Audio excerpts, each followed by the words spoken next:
Darlings, it's Mummy, Sybil Brunson, and I'm coming to you from the front porch of my little house in the main line just outside of Philadelphia. For those of you that are curious, you're seeing little nuts all around, and those are the nuts that I scatter for our little chipmunk, Mr. Biscuit. Um, That's the name I've given him. Actually, I shouldn't say Mr. because I'm not sure if it's a girl or a boy, so I'll just call him, I call it Little Biscuit.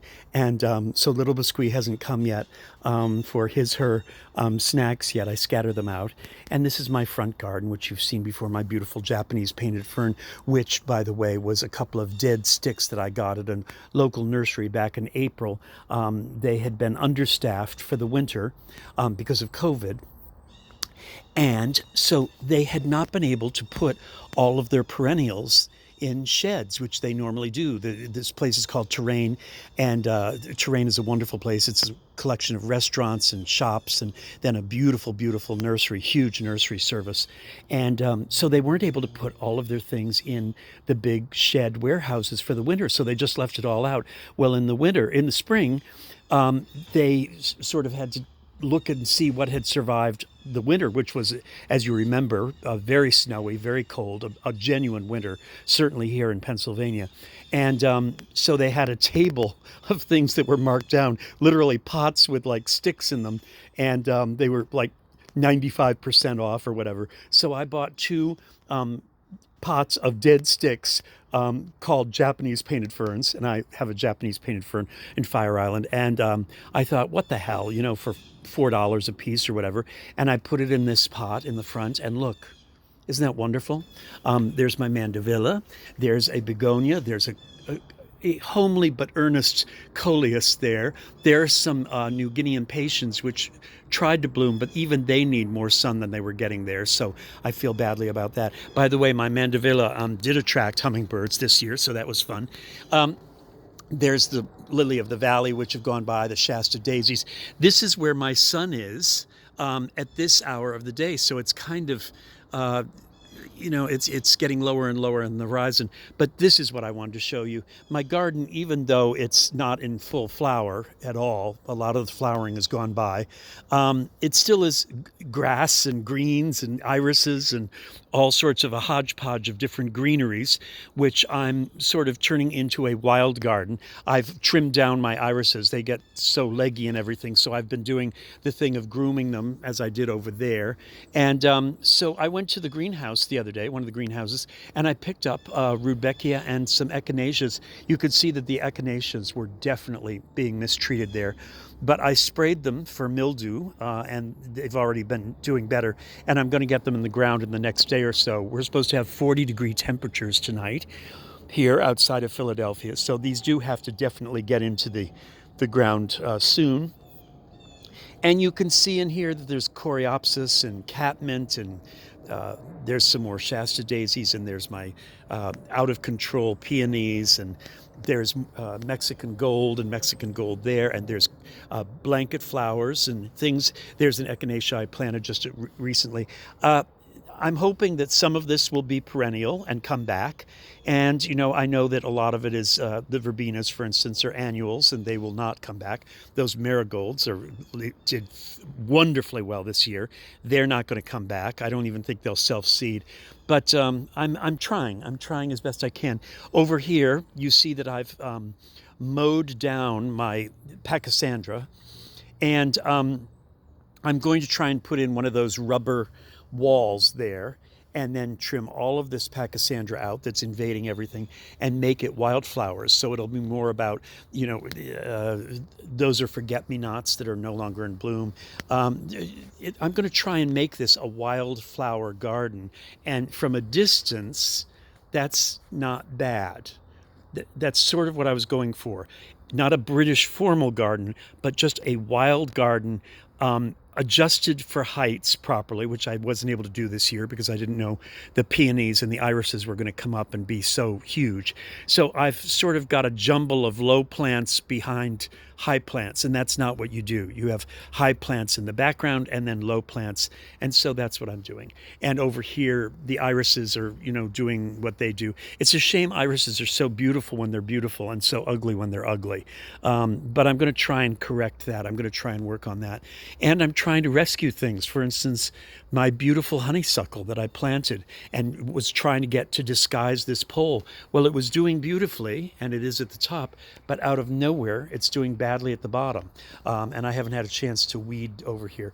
My wonderful little periwinkle, though, is doing well tucked under there, and I'm hoping it's going to spread more in the spring.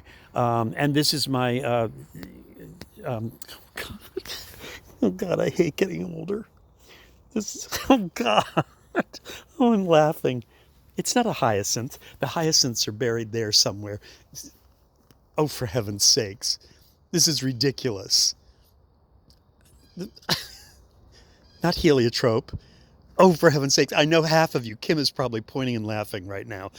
Sybil, what are you doing? Why are you drawing a blank on that? All right, well, I'll just come back. Oh, I'm so embarrassed. I'm so embarrassed. Anyway, let's focus on something that Mummy can get under her belt. The blanket flower, look at this blanket flower, doing wonderfully well. My blanket flowers out in the pots on Fire Island never, ever, ever do well. I never seem, first of all, they never are perennials for me out there, and they barely survive the summer. But these, I put them in the rottenest soil in the world, this clay and rock soil, and look at my blanket flowers doing beautifully, and my echinaceas are doing beautifully. These are going to bloom again. Look. I deadheaded those, and those are coming back, and the sun isn't even, the sun is completely screwed up. By the way, I'll show you the sun one more time.